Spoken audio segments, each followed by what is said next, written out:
Kimwe mu by'ingenzi wabura kikabangamira igice kinini cy'ubuzima bwawe ni ukwambara.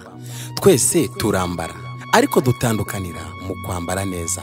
DC bisobanura David Clothing Limited ni igisubizo kubifuza kwambara neza. Tubadodera kositimu nziza cyane. Ku bagabo tubakorera za bakosi nziza muri gukunda muri benshi. Tubakorera kandi imyenda y'ibirori. Tudodera ibigo bitandukanye, amahoteli, ibigo by'amashuri, amakorari n'abandi benshi. DC nitwe twambika ibyamamare bitandukanye, abahanzi, abakinnyi b'amafilimi ndetse n'abandi. Waba uri kure, wohereza ifoto yawe gusa tukakudodera imyenda yawe ikakugeraho aho waba uri hose ku isi. Tudoda n'indi myenda yose tutavuze. Unafite design urayizana ukatwereka ifoto. Kandi tugira gahunda, abifuza imyenda yuzuye namwe irahari. Dufite shop irimo icyo wakenera cyose, n'amashati meza ya made in Rwanda arahari. Dukorera i Kigali mu nyubako ya Chic. Waduhamagara no kuri nomero 078 50 79 72. Iri no kuri WhatsApp.